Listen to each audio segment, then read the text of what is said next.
அல்லாஹ். அப்புறம் கொஞ்சம் இறக்குவான், கொடுப்பான், எடுப்பான், மகிழ்விப்பான். கொஞ்சம் சோதனைகள், கொஞ்சம் வாடவும் வைப்பான்.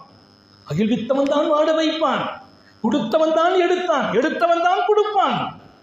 மேலே தூக்கி பார்ப்பான், கொஞ்சம் கீழே இறக்கி பார்ப்பான். 4 பேர் நம்மை ஆகான்னு சொல்வாங்க, அப்புறம் நம்மளை கண்டா கண்டுகிடாம போவாங்க.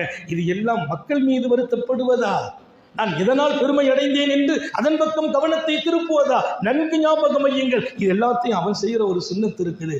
எந்த நேரத்திலும் எந்த நிலையிலும் கவனம் மட்டும் அவன் மீது வருத்தத்தோடு போய் முடியக்கூடாது. அவன் மீது வருத்தப்படுகிற நிலைக்கு போகக்கூடாது.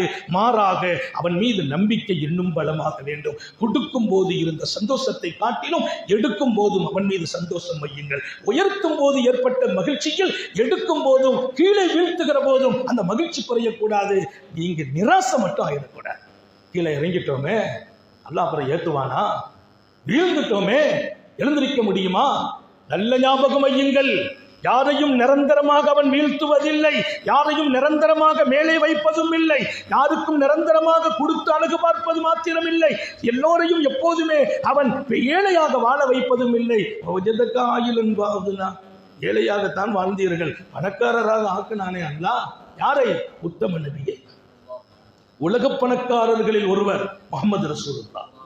எப்படி ஏழை? 3 நாள் சாப்பிடல. பெருமானார் அபூ ஹுரைரா பார்க்க வர்றாங்க, செய்தனா பிலால் ஒரு கட்டத்தில் பார்க்க வர்றாங்க. ஸல்லல்லாஹு அலைஹி வஸல்லம் உட்கார்ந்து இருக்கிறாங்க. பிலால் பெருமானாட்ட அஸ்ஸலாமு அலைக்கும் சொன்னா பதில் வரல. அப்புறம் தான் பார்க்கறாங்க ரசூலுல்லாஹ் உட்கார்ந்து தொழுதுட்டு இருக்கிறாங்க. என்னடா நின்று தொழுதா உள்ள சிறப்பை விளக்கிய ரசூல் ஸல்லல்லாஹு அலைஹி வஸல்லம் உட்கார்ந்து தொழுறாங்களே, உட்கார்ந்து தொழுதா பாதி நன்மை தானே அப்படிங்கிறதுனால செய்தனா பிலால் ரொம்ப நேரம் காத்திருக்கிறாங்க. தொழுக முடிஞ்சிச்சு. யா ரசூலல்லாஹ் தாங்களுமா உட்கார்ந்து? இல்லையா பிலால், ஜூ யா பிலால், பசி அதிகமா இருந்துச்சு, நிக்க முடியல, உட்கார்ந்து. பசி கூட நிக்க முடியல. யார்? முஹம்மது ரசூலுல்லாஹ். அவங்களால ஏன் நிக்க முடியாம போகும்? 100 சொர்க்க வாலிபர்களின் சக்தி எனக்கு உண்டுன்னாங்க.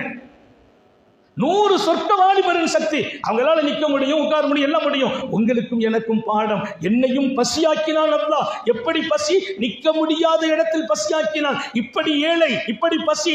ஆயிலன் வாகுனா, பெண்ணும் பெரிய பணக்காரராக ஆக்கினோம். அவன் ஒரு சுன்னத்து. எல்லாருக்கும் சொல்றேன், கீழே விழுந்துட்டோம் முடிஞ்சு போச்சுன்னு நினைக்காதீங்க, மேல உட்கார வைப்பான். கடனாளியா போயிட்டோம், இனி அவ்வளவுதான், நம்ம பிள்ளைங்க எதிர்காலம் என்ன? கொடுக்கும் இடத்தில் வாழ வைப்பான்.